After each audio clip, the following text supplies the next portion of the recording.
So yeah, tonight we're going to be talking about succession planning and sort of exit strategies and how you go about getting your business ready for sale and the different options that are available to you and that kind of stuff. This is normally Rob's baby, so you'll have to forgive me if anything. Well, the advantage is this will be a shorter and sweeter presentation because Rob's very good at padding out things. Can I get a rough indication? Are you guys all contemplating selling your business in the next few years, or just thinking about it, trying to get organised for when you get around to it? Just starting to line up the ducks, so to speak. Yeah. I don't have a date in mind. Yeah. Okay. Oh, similar. Yeah. Hadn't really thought about selling. Just all the way. That is one of the options. That probably assures me that it's something that might be saleable. So yes. Yes. Well, we'll have a good look at that. Yeah. We'll be talking about that. Tonight will actually be very interactive in terms of we're a nice cozy group, which is fantastic. So just fire away at questions or things that you want more detail on. I've got a rough agenda to go through, but we've got as long as you want to hang around for. So we'll run through everything, and feel free to interrupt with questions, or you can save them to the end, and we'll have question time for as long as necessary to get through everything. So yeah, let me know what you want more detail on, or other issues like that. Yeah. And you guys are also just starting to think about it, or? Yeah, well, I suppose our questions are also about involving employees more at this stage to then eventually transition out, I suppose, and pass it over to. Terrific, yes. Yeah, we've got a lot of experience with the transitions to internal employee team members, as well as 100% sales are boring, but it's much more fun to do the internal transitions. Much more rewarding when you can see your team members stepping up and taking over. So yeah, it's good. With me, I'm starting with the end in mind. So terrific. Just that plan together, but there is a potential to exit earlier through selling IP. Yeah, terrific. All right.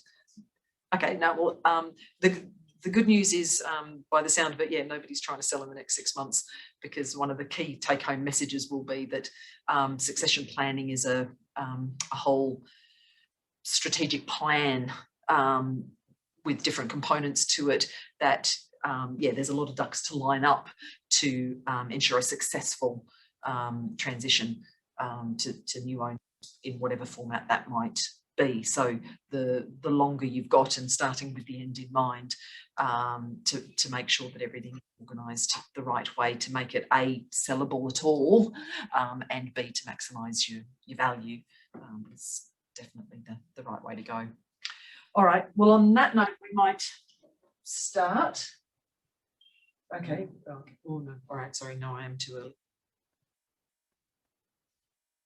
early. Sorry, we did warn the online people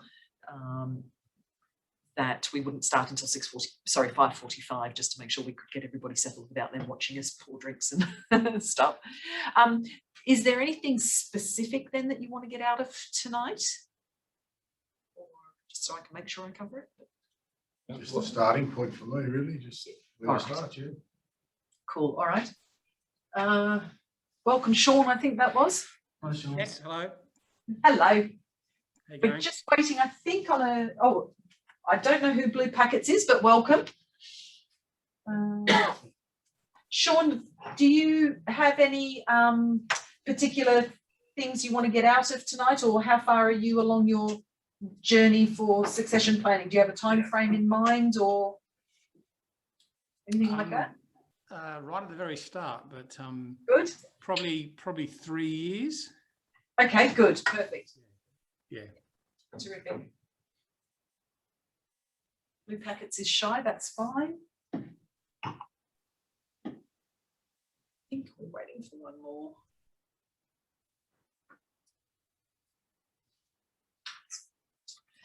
What industries are you guys in? So we're architecture. Cool. Yeah. All right. Landscape products. Landscape. Landscape products. So, Oh, yeah, okay. Nice. Fletcher's, yeah. Fine. Engineering, mostly military market. Okay, terrific. Thanks, Sean. Facility management. Yeah, facility. That's right, yeah, for defence. very specialised field, Okay, cool, that's all right. asbestos removal. Nice, okay, yeah. Job that needs to be done, yeah. Cool. And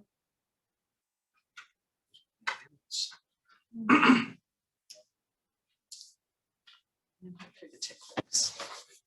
Okay, right.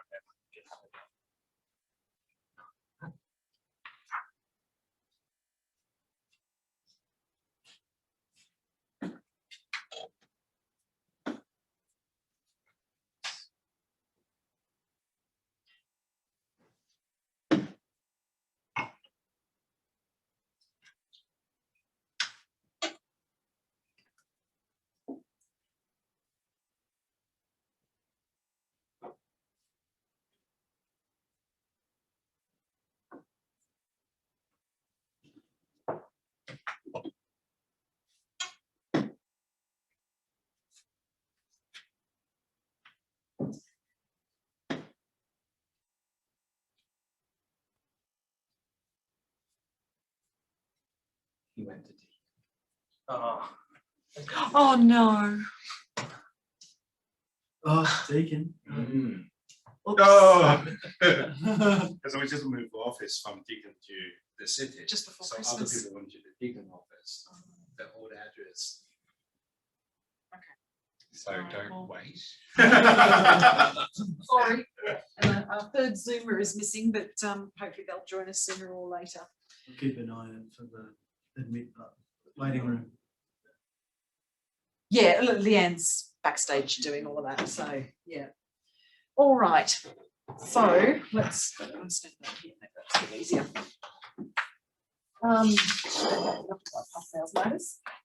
So the agenda tonight's fairly simple. We are going to talk about succession planning and try and alert you to some of the issues involved. We want to talk about succession planning exit options. We'll be talking about how it's important to know what they are so that you don't miss out on any, and how it's important to have many irons in the fire, because it's a long process and you never know what hiccups are going to happen, and therefore which strategy is actually going to work out for you. And we're throwing in some stuff there about maximising the value of your business. So one of the advantages of looking at it on a 3 to 5 year time frame is that we can really tweak the business to make sure that we maximise the value for you. So there's some relatively simple things that can be done along those lines. So if that sounds all right. So succession planning is simply the plan you have to transition management and or ownership of your business. So some people, it might actually be an option to effectively become a silent shareholder of a company effectively and just pay management to run it for them. So an exit strategy doesn't have to be of ownership as well as management. You can actually get away with just management.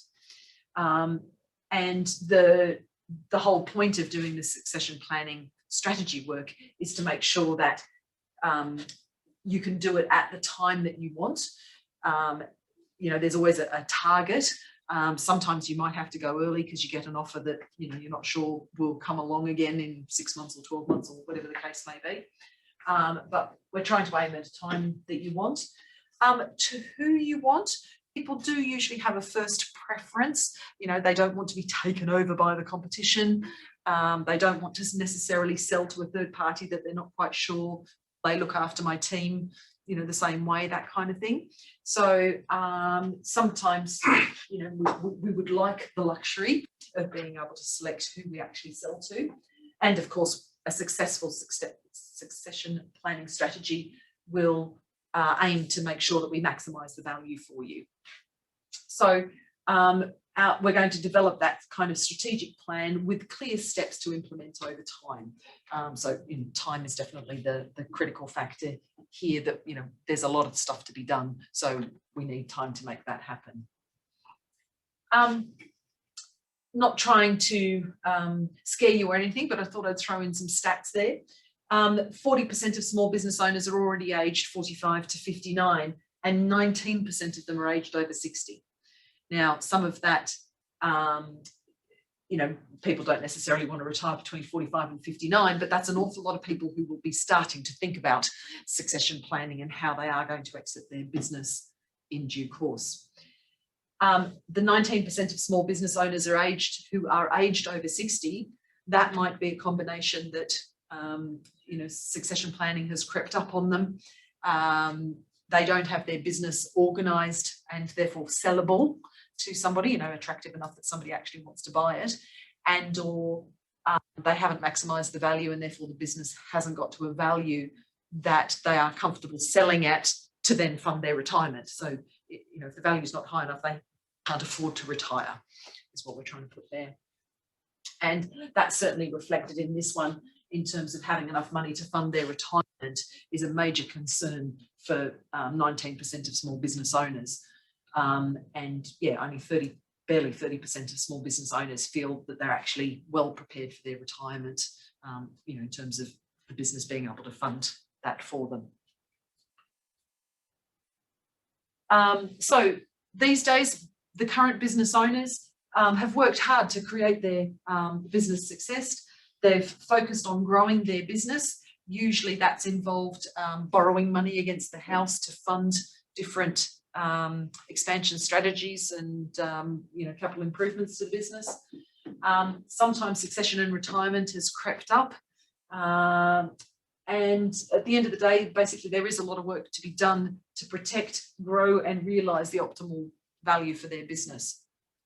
And that's really important because many owners are relying on business sale to fund their retirement or their next project. You know, so we're not necessarily talking specifically about retirees here. There are plenty of younger people who set up a business and then, I don't know, novelty wears off, or they've got it to a certain stage and it's time to hand it on to someone else and go off and do the next thing. So those are the circumstances that a lot of current business owners find themselves in. So let's get down to the nitty gritty then. In terms of exit options, there's variations on these, but the things we want to talk about tonight, the obvious one is obviously sale to an external third party. So that usually involves 100% sale. Sometimes there can be tranches, but you know, most of the time it's just a straight out sale to a third party. What we also find is, you know, depending on your team and the rest of it, you might actually be able to organise a transition of management to your internal team. So this is where we're separating the management from the actual sale. So number 2 is talking about transferring management to your internal team while you maintain ownership. And that's so that you've then got time to go off and do other things.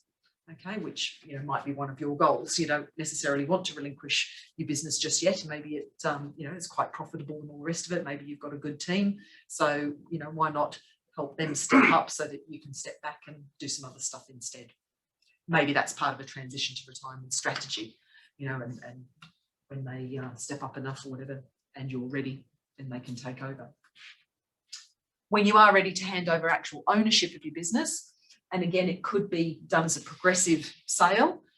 We can talk more about that. We've certainly had a lot of experience helping business owners transfer progressively, and there's you know, reasons why that's a good idea sometimes. The 4th option up there is to merge your business with another business. I had a client a few years ago where one guy retired 5+ years ago, so three guys running the business. One retired 5+ years ago, that left 2.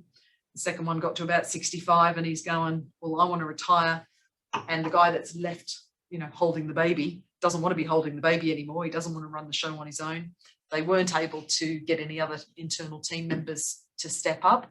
So we really had no choice and sort of went to the market, well, actually, you know, to people we knew and sort of said, hey, are you interested in a bolt-on?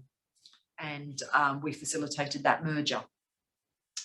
So the remaining director of the old firm, so as part of the buyout and merger, the old partner was able to exit and the slightly younger one was able to stay in the business and work in the new consolidated company going forward, and the whole team got taken across. So, that worked well for them. So we'll be talking more about that. And of course, in a worst case scenario, there is effectively just a managed winding up. So, we're not going to bother wasting too much time on that. But, if you're not careful per se, if your business actually has assets or IP, then maybe there are components to your business that you can sell off and make a capital gain on the sale of those investments, and basically just wind up your business, and whoever buys your IP will, they bolt that into their business and they keep running from there. But there's all sorts of combinations of those available in terms of whether they take your team or whatever that goes with it. So, but in a worst case scenario, you're just looking at winding up your business, selling off the assets, paying off your bills and taking home whatever's left over. Okay, so we'll treat that as a last resort. So let's have a look at those succession planning options in a bit more detail. One thing I did want to throw in here first, just on the off chance, do any of you guys have family members working in your businesses? Oh, lucky. Not yet. Okay. He's Well, still waiting. Just, It's not gonna happen. if you know of anybody with family members in their businesses, so let me just borrow a minute just to cover this quickly. The big question is, does the next generation actually want to take over the business? It's a bit like the family farm. It's the gift you don't really want most of the time. So when you are running a family business, just making sure that you do have members who are interested, and of course the family needs to work together well. The minute you've got interesting characters in the family working with them, makes it just that much more complicated. And with families, because you've got personal stuff involved, managing that business, providing negative feedback and areas where there's room for improvement, might get taken well by an independent employee, might not get taken so well by a sibling or a child, adult child effectively. So, everybody has to be prepared to spend the time and effort and accept the feedback on where their strengths and weaknesses lie. And of course, there's also always a timing issue. So, quite often kids will go off and travel the world or do whatever they want and not be ready, or maybe they'll be coming back and be ready by that point in time to do that. But then, of course, the issue is, can they actually afford to pay for it? So, businesses don't necessarily sell cheaply, and if mum and dad are relying on the sale proceeds to fund their retirement, then Junior has to come up with the money one way or another. So that's a challenge. But at the end of the day, it's needing to identify who's best to lead the business going forward, not who actually feels entitled, firstborn or Junior who's worked in a business for years where the other kids went off, that kind of stuff. But some of that's worth bearing in mind, especially if you're going to transition to internal team members as well. So it might not necessarily be the person who's been in your business the longest or whatever that you look at. So exit options for an external sale. Obviously an unrelated party, because that's what we're talking about here. The trick here is that more often than not, the unrelated party ends up being somebody that you already know one way or another, or at least 6 degrees of separation. So the plan here, a critical part of a succession plan is to identify a pool of potential buyers. Now, they could be competition, they could be, for example, somebody from interstate who's looking to expand into the Canberra region, for example, or wherever you're based. So looking close, looking interstate, looking vertically as well as horizontally. There might be somebody in a similar industry that wants to bolt your business on so that they've got that horizontal diversification of services, or it might be vertical where, you know, one of your suppliers has decided they want to corner more of the market or something, you know, cut out the middleman and buy you out and therefore be able to go straight to the clients. Okay, so thinking broad, you know, stopping and thinking broadly about, you know, who might actually be interested in buying my business, and then you can put the feelers out to, you know, when you're ready and at the right time and when you've got your documentation pack all organised, that kind of thing. Yeah, you can, yeah, it's much easier to sort of put the feelers out in the right direction than for those kind of people. And it also means too that when you identify who those people are and why they might be interested in your business. So again, so yeah, as an example here, you've got to get the size of your business right. So if you know the kinds of businesses that might be interested in your business and you know what their appetite is, kind of thing, then you'll know how to design your business to be one that's attractive to them to take over. So one of our clients, we've talked to about this regularly in terms of getting the size right. To a certain extent, you don't want to grow so big, or sorry, you want to grow big enough that you're obviously maximising your value and getting a good return on your business. But at the same time, and so that you're big enough to be a thorn in the side of, for example, your competition. But you don't want to get so big, like leave it so long and grow so big that you end up being too big to take over by, for example, your competition or another company. Okay. So, you know, if you're one of the leaders in your industry and you're hoping somebody else is going to buy you out or whatever, you know, you just got to be careful you're not too big to swallow. So yeah, identify those specific pools of potential buyers and what they want, so that you can design your business that way and time it right. And, you know, again, depending on your services and things like that, there might be, yeah, it'll tell you where to focus your business, you know, which clients to focus on.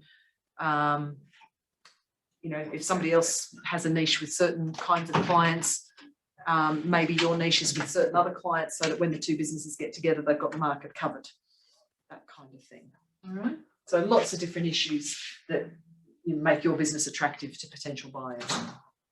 And then lastly down there, one of the big things you need to do, which is why you need the time, is that an external sale, sometimes, I don't know what the percentages are, but obviously it just depends on the businesses, but we're talking about walk in, walk out.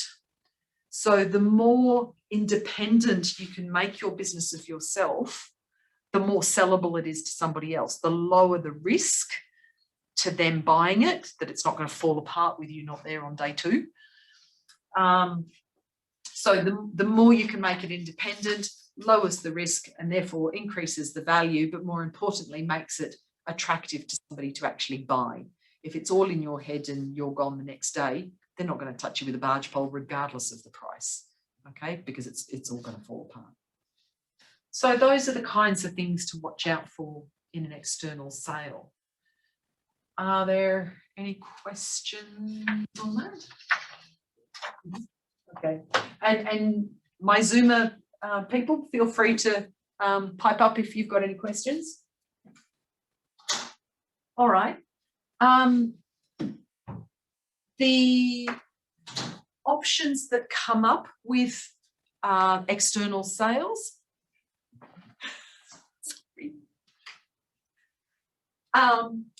is if you are doing that, there are two options when you do an external sale. You can do the walk-in, walk-out thing where you've made the business independent of yourself, you hand it over, they sign, write the check, you go and bank it, and that's it, you're out of there. Or there's an opportunity for golden handcuffs. So part of the sale deal might be that you actually have to stay working for them, whether that's 3 months, 6 months, 12 months, full-time, part-time, whatever. will just depend on their experience, your experience, that kind of scenario as to how much help they're going to need to transition the business. What you might also have to watch out for is your purchase price.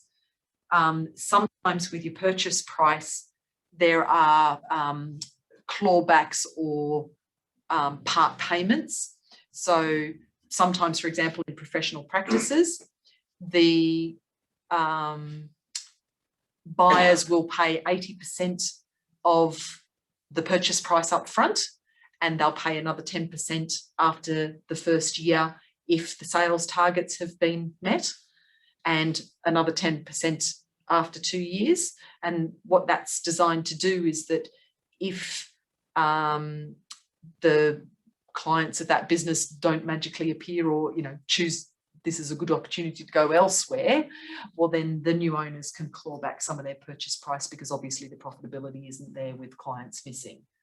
Okay, so with those external sales, there are a few different options to watch out for. So that's probably something, it's a little bit more further down the track when you actually get an offer, but something to bear in mind here, particularly from the point of view of you really want to get your business stable.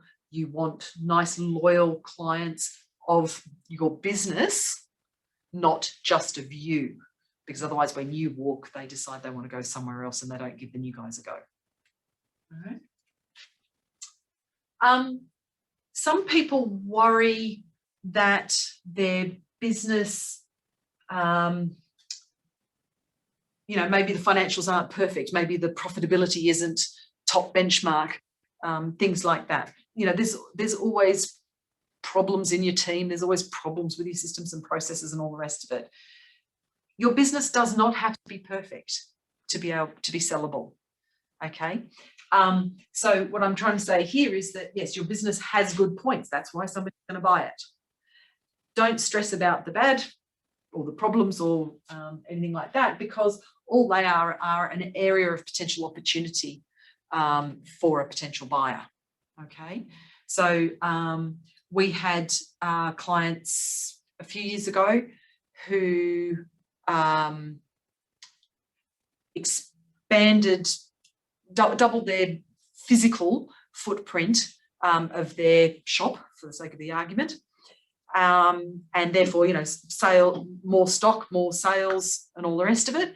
But it was still taking them time. You know, they didn't have it set up perfectly.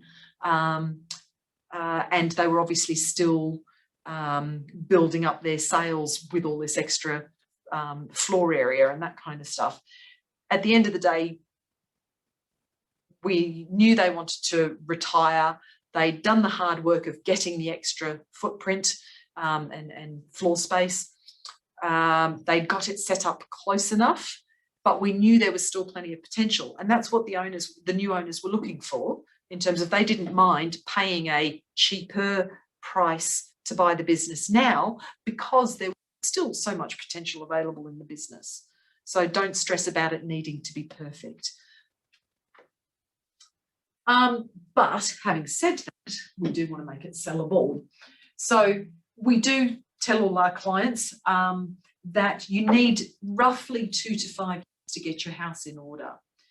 The biggest reason for that is, as you're probably aware, when you go to try and sell a business, you have to usually present 3 years to 5 years worth of financial statements. Okay. So that's these sanitized financial reports that I've got there. Now, what that means is, for example, we've had clients who own their own commercial premises, and they're paying a token rent, or maybe they're paying very good rent, depending on how they've got things structured. But at the end of the day, we need to sanitize those accounts and bring it back to market value. We might have owners, you know, your business, you get your salary, I don't know, 100 grand a year, 200 grand a year, whatever it is, and your business makes a lot more profit. So maybe we pay some of that profit to you in the form of bonuses. Maybe we give some of that profit to you as dividends. And or we also have clients who only take 50 grand a year out and lots of dividends, you know, therefore they make lots of profit and they take it as dividends instead, or, you know, so that they can income split it off to various family members. So same thing, wages. especially for the owners, we need to make sure those are in the financial statement at market value. Okay. Now, it's not critical in terms of the financial statements when we prepare the pack of documents to basically present to a potential buyer. We have ways of sort of manually adjusting the accounts, but it is so much easier and better if everyone can see, you know, the actual financial statements that match up to the accounts and that they are correct. That's also important too if you've got more like the transition to internal team members, because sooner or later you're going to start sharing financial information with them, and if they see your salary, you know, way over the top, or you know, 5 company cars for the wife and the 3 kids and that kind of stuff, they're going to go, what the hell, I don't want to be part of this. You know, you're raping and pillaging the company and I'm not going to get any profits. So sanitizing the accounts is quite important. I jumped one. So the business documentation of systems and procedures, that's all about making your businesses walk in and walk out as possible. You know, we've got to get it out of your head. We've got to have a stable team that knows what to do with those systems and processes, okay, so that you can get away. And if you can do all of that, if you've got, you know, good profitability, a stable team, good documented systems and processes, then your business is a less risky investment for a potential buyer, and therefore they're willing to pay more. Now, I don't think you didn't come to last month's session, which was all about how to value or how to maximise the value of your business. So we'll be touching a tiny bit on that further down. But, you know, it's all based on a multiple of profit. So if we can get the profit up, and if we can get the multiple up, because that's based on, you know, how risky the business is, the less risky, the more you're willing to pay. So that's what we're talking about there. All right. Any questions on external sales? Are we on the right track, right level of detail? Yeah. Cool. All right. I'm going to talk management succession first in terms of your internal team, and then we'll talk transfer of ownership. And I haven't put anything up on the board about vendor finance or anything like that. So, you know, you guys tell me what you're interested in. But the reason I've separated it is because management succession is, well, best place to start, easiest place to start in terms of by making it a transition, and it's to internal team members. You're not rocking the boat much. You get to train them up, and it's a very gentle, easy to control process. Okay, so easier, yeah, much easier to control and easier to make progress. But of course, you need time, and that helps then make it a lot more manageable. It gives the next generation the opportunity to become accustomed to their new roles, and critically to evaluate them in their new roles. I mean, we've certainly had cases internally here at Everalls where we promoted somebody, so to speak, and tapped them on the shoulder to say, you know, we think you'd be good at this.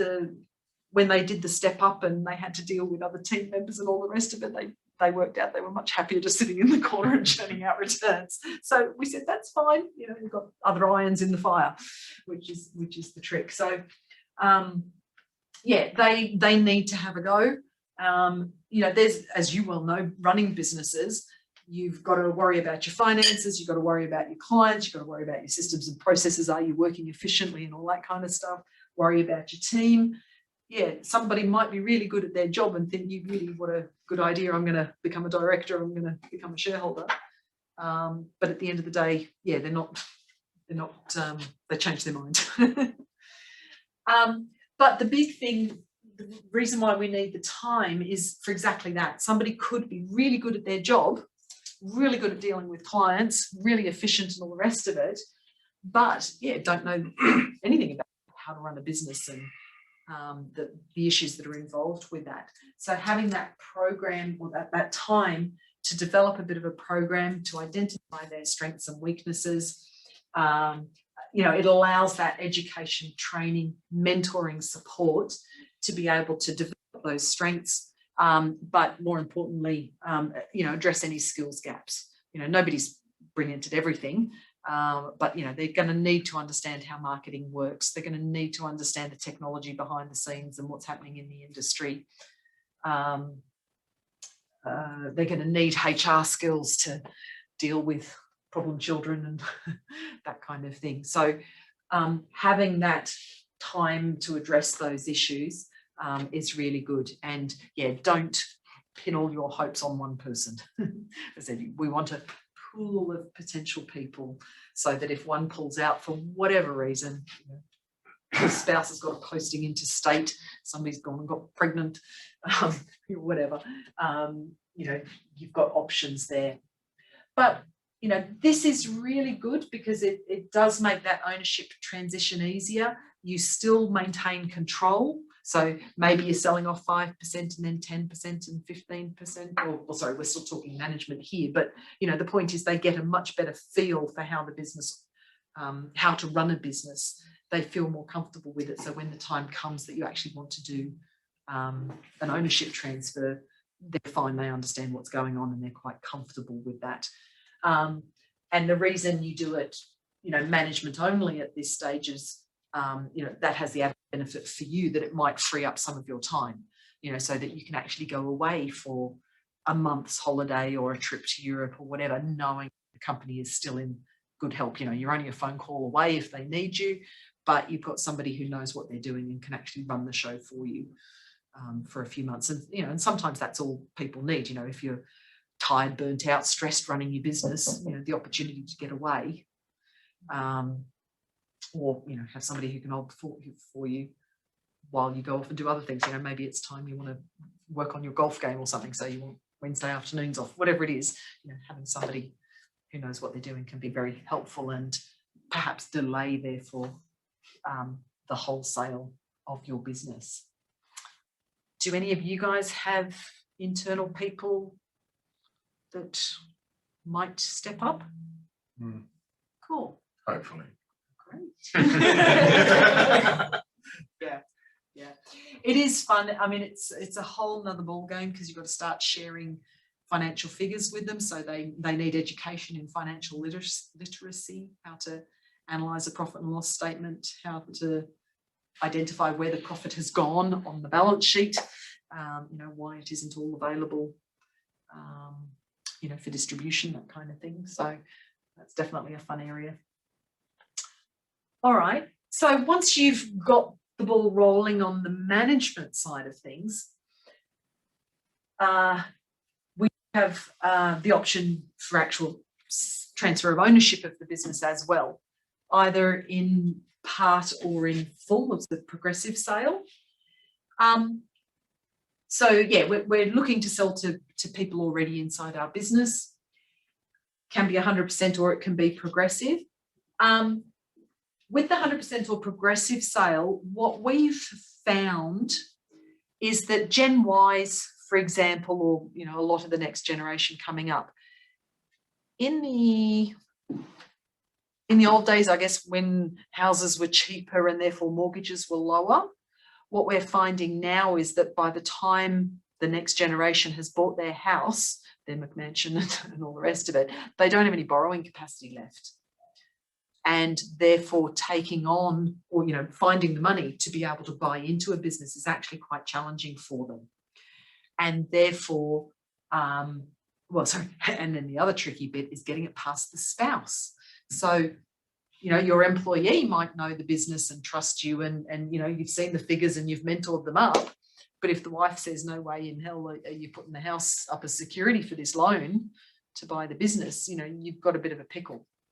So we certainly helped quite a few clients and even internally where we sell off 5% chunks to a potential up and coming.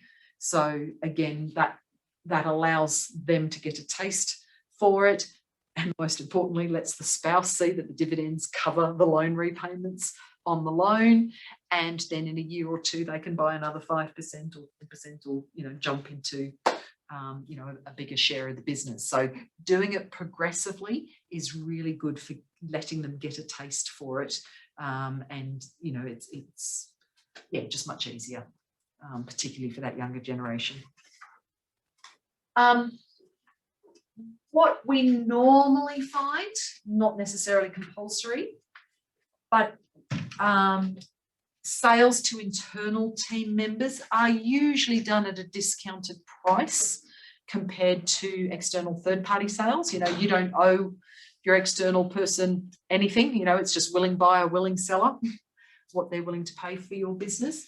Whereas your team members are actually the ones who've helped you build the business. They're the ones with the relationship with the client. So one could argue that they've helped build the goodwill in the business.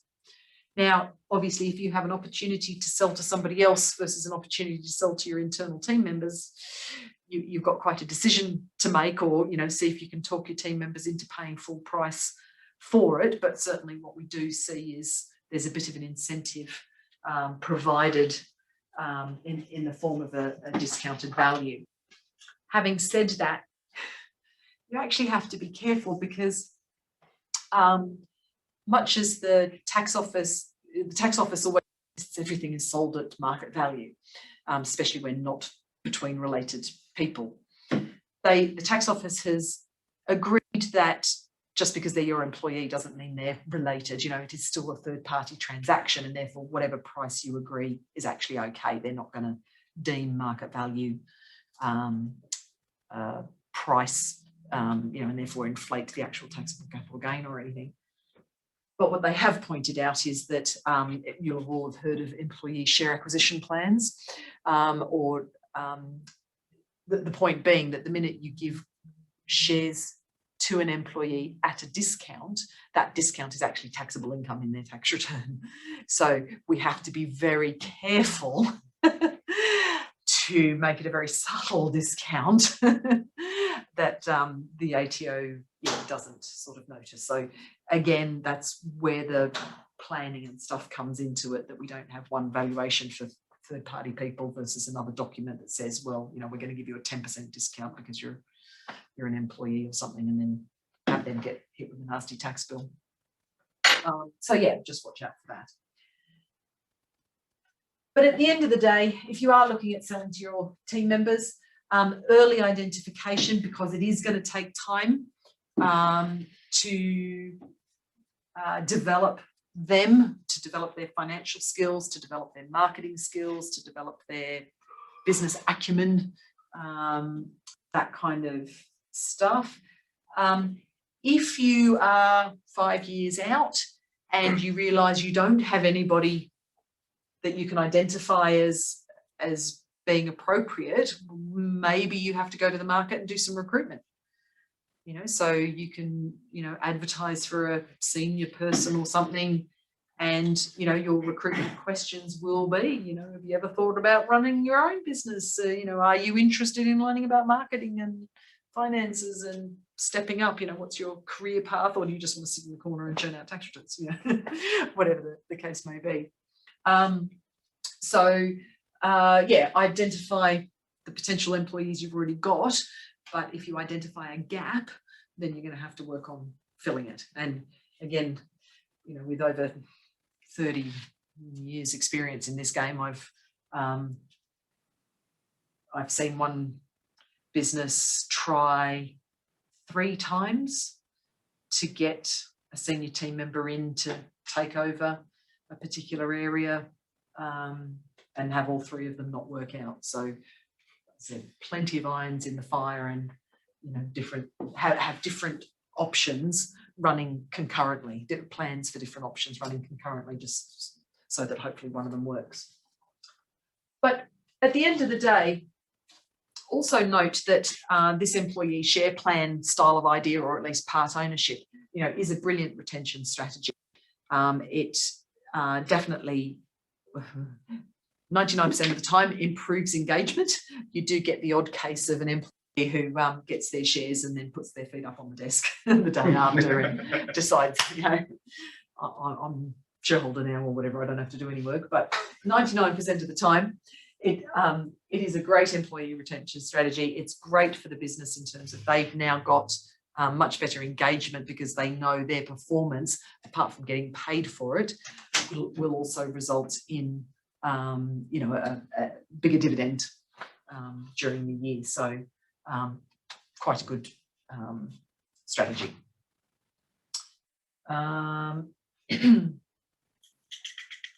I haven't put details up there, but the last thought is you would always need to make sure you have a shareholders agreement that says how the business is to be run, and make it very clear that, for example, 5% of the company makes you a shareholder, just like you're a shareholder of BHP.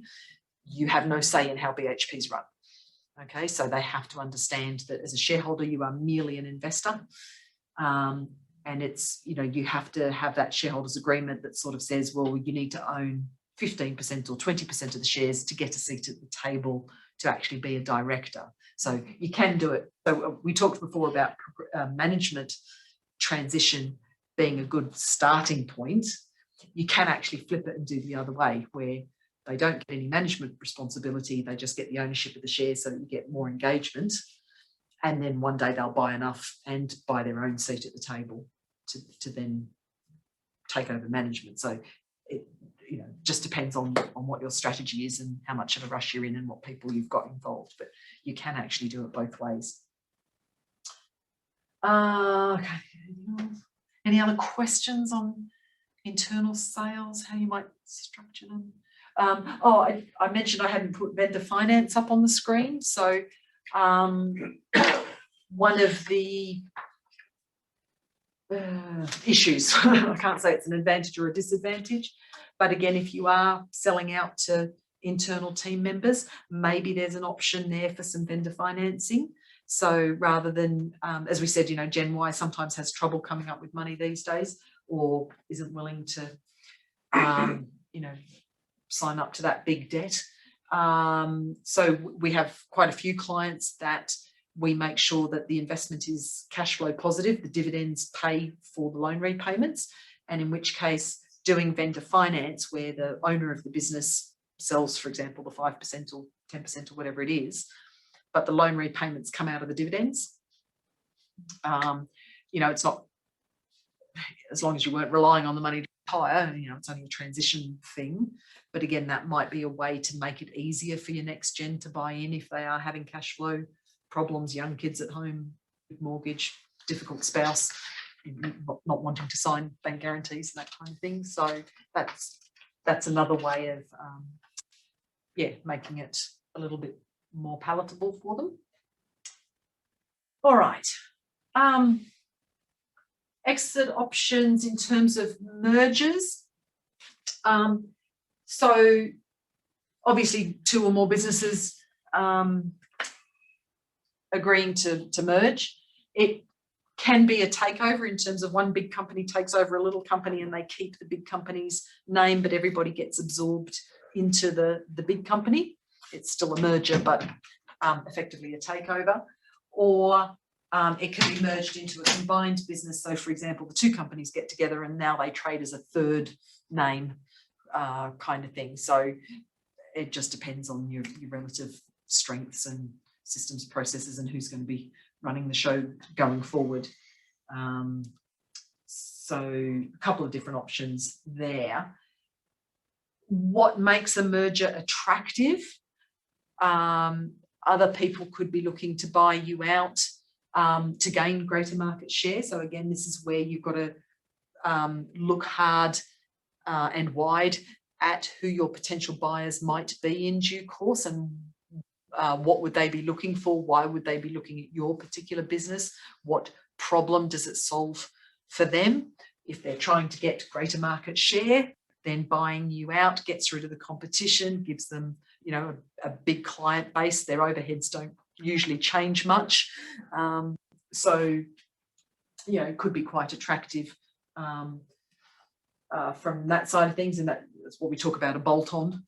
You know, they just bolt your business onto theirs, the takeover style.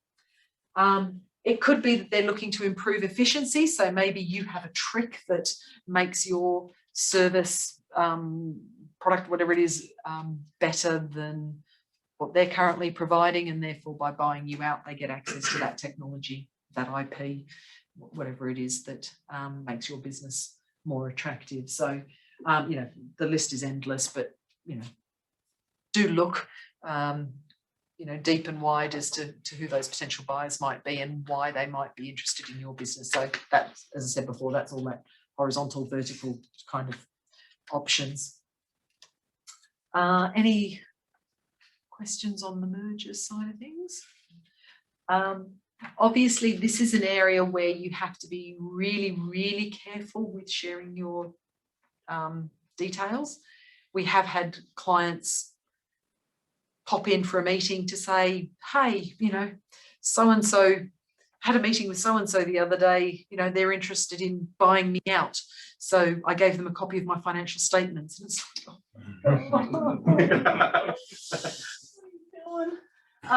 so yeah, do not hand over any documents, do not talk about any numbers, any prices until you've got the pack put together.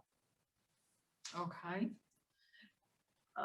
And yeah, and you're just giving away trade secrets. Okay, they can see for that what you're paying in rent, they can see how many employees you've got, they know how big your showroom is, you know, whatever it is, you know, it just tells them everything.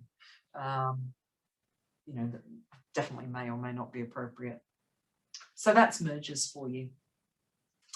And as I said at the beginning, yes, if all else fails, you can't find a willing buyer to buy the business as a whole, you might be forced to just wind up your business. We years and years ago, we certainly had the case where we had a client with a retail shop down at the coast, Batemans Bay, and we did everything by the book, you know, to try and help them sell their business. But at the end of the day, we just couldn't find anybody who was willing to take it over. So they just had a sale, got rid of everything, and then got rid of all the fit out, and you know, waited till the lease expired, that kind of thing, and then just had to call it quits.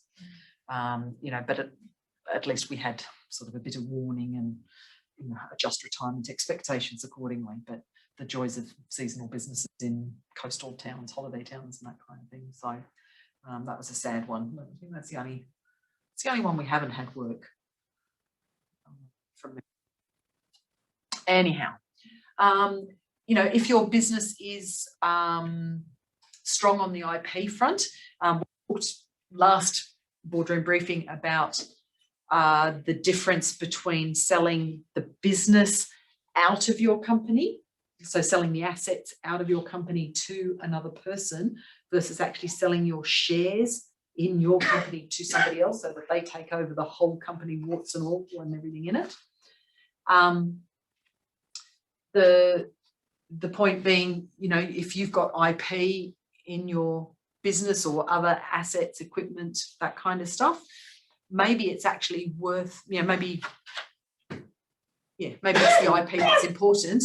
And if you can crystallize good value in that, you know, the fact that you've got one or two team members and it's the end of your lease and all the rest of it, you know, the rest of your business goodwill per se, if it's all tied up in the IP and you can sell the IP, well, fine, you know, do it the easy way, and in which case you just wind up the rest. Okay, so a couple of different options there. All right. So I'm going to talk about maximizing value, but at this, which relates to this, but just throwing this in for now. So to have a successful succession plan, we really do need that 2 to 5 years to implement, because we're trying to sanitize the financial statements. Sometimes actually businesses need restructuring too. So for example, family trusts or partnerships are okay, but yeah, family trusts are family trusts. You can't then go selling 5% of your family trusts to somebody. Okay, so a lot of businesses used to be set up as family trusts in the old days. So we might even have to do a restructure so that you can actually sell off part. So that's one thing to watch out for. Sometimes too, I don't know if anybody's got a business approaching the $6 million mark, which is the magic small business net assets threshold limit for the small business CGT concessions.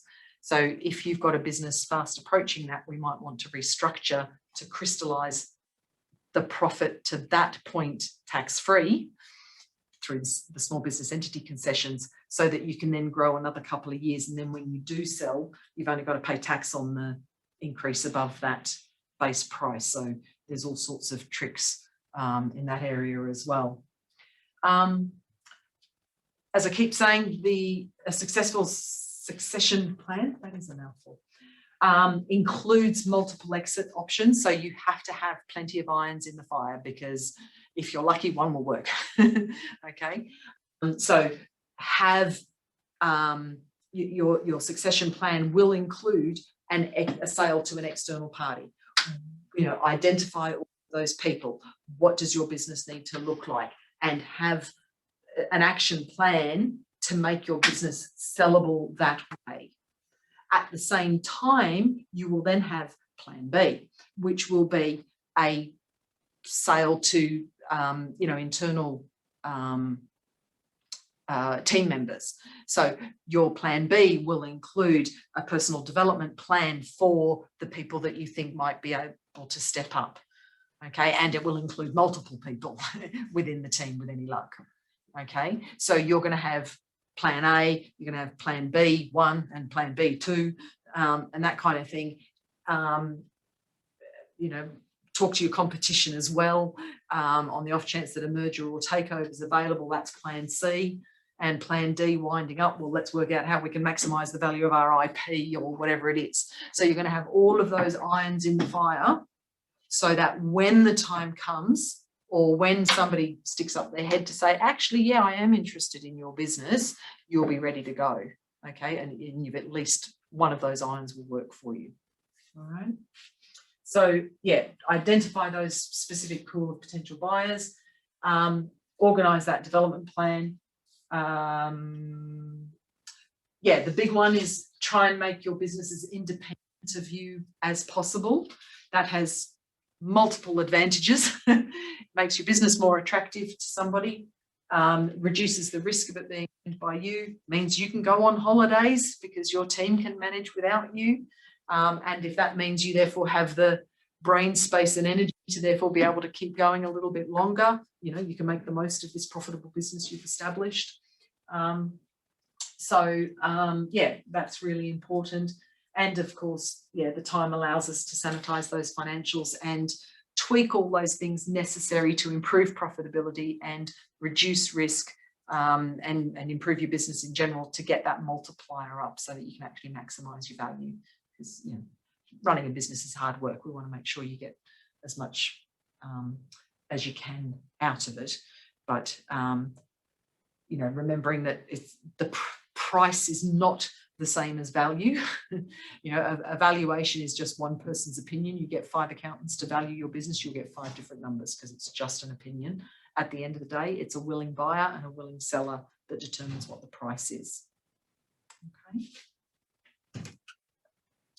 So I just want to finish off, which luckily you guys weren't here last time, but yeah, how to value your business. The value is based on, as we said, the profit, and normally it's based on the average profit for the last 3 years. If your business is particularly volatile because of the kind of industry that you're in, we might actually take the value of the average of the last 5 years worth of figures. Or I've got some clients who we look at the 5 years, we take out the lowest, we take out the highest, and we average the 3 remaining years. Okay, to try and get rid of or to take into account the volatility of the business. Those earnings have to be sanitized in terms of market rent, market wages, take out the salary, packaging benefits, for directors' perks, the overseas conferences and all of that.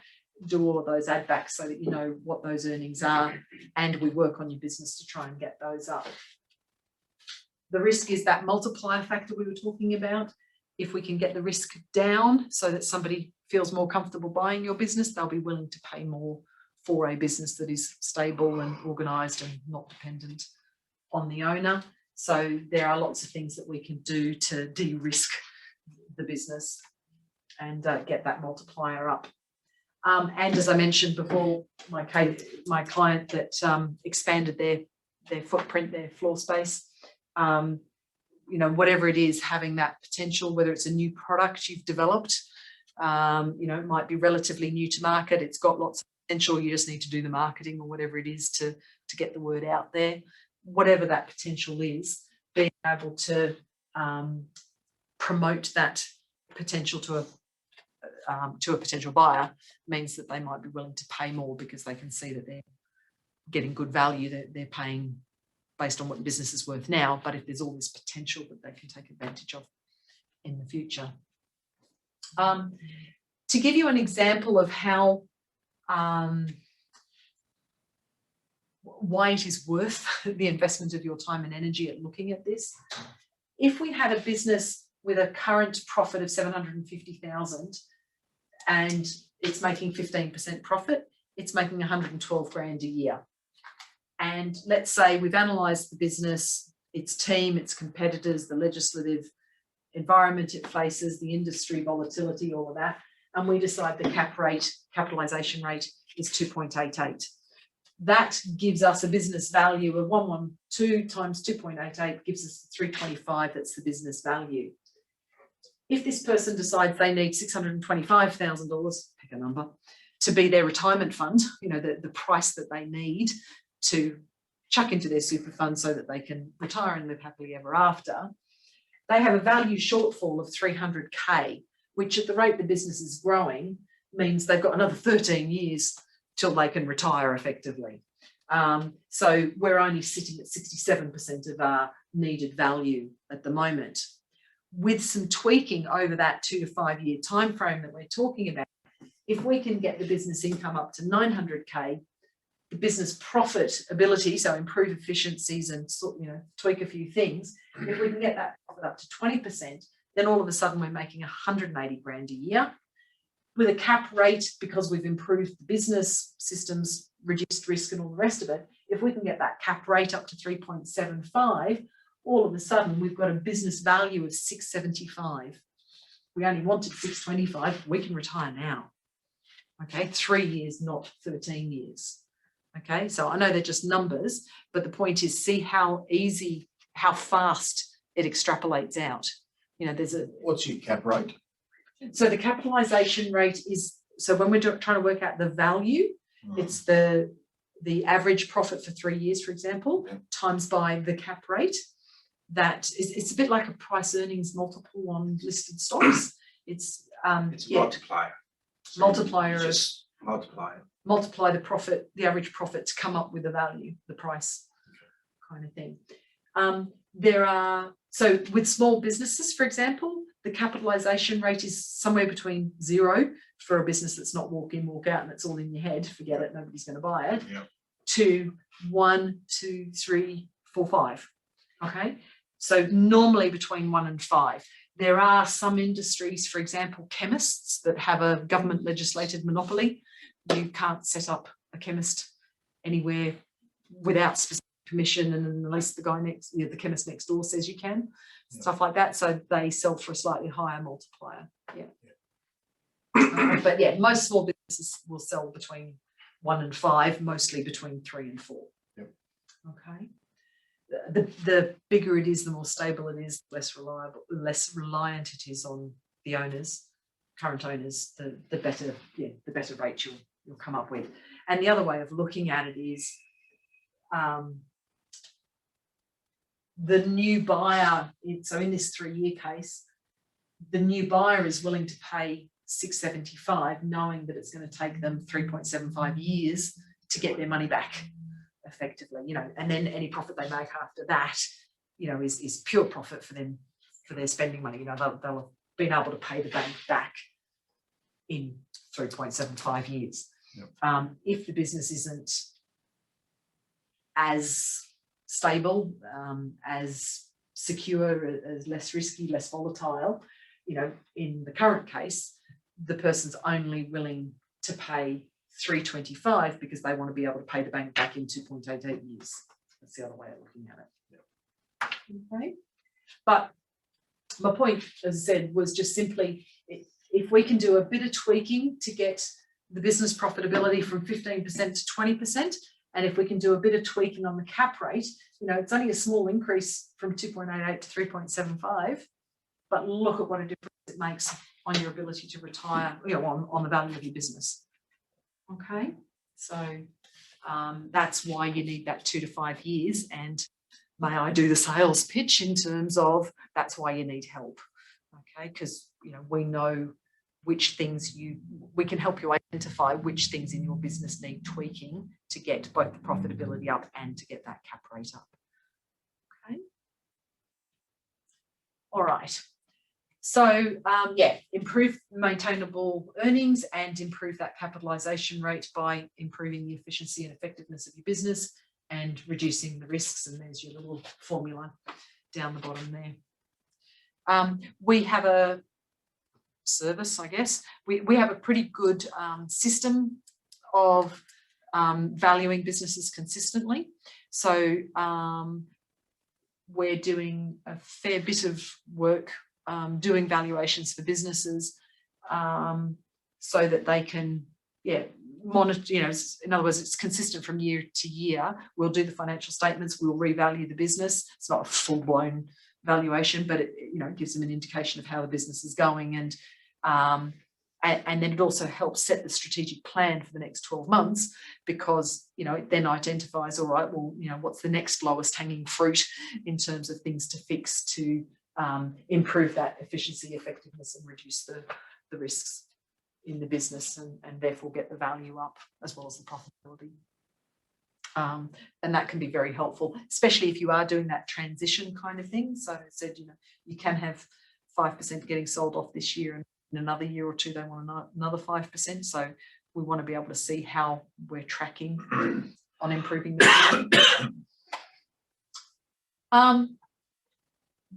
in terms of just a very quick couple of things to finish off with.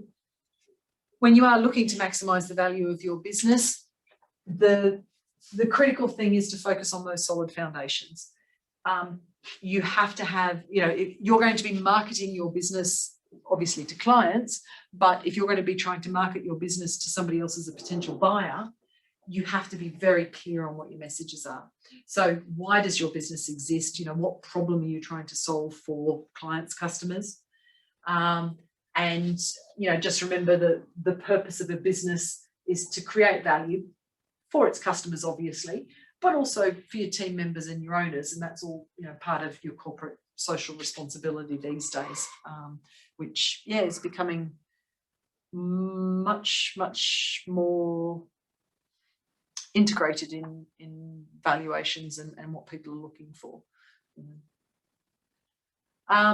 So in conclusion, just plan your succession planning well in advance of your retirement to maximise that value. Maximising that value is a combination of making sure it's sellable at all. So doing all those things necessary to make it less reliant on you, which has its own advantages in the meantime. And, you know, be in control by understanding what those exit options are. You know, the plan A, plan B, plan C kind of thing, so that if an opportunity comes up, you'll be able to identify it and, you know, and make some progress on that. It's certainly not easy to sell businesses, especially at the price you want. So having everything sort of packaged up, or, you know, having your business organised to make it easy is certainly a critical component. So yeah, be in control so that you don't have your succession choice imposed on you because you've just got no other options, or, you know, you have to accept the price they're offering because you haven't organised your business well enough to maximise that value. Okay. So on that basis, yeah, you guys need to go away and work out your succession planning strategy, you know, which exit options might suit you and when. need to work on making your business less dependent on you, get your house in order and close that gap. And, you know, feel free to let us know if we can give you a hand with that process. So are there any questions?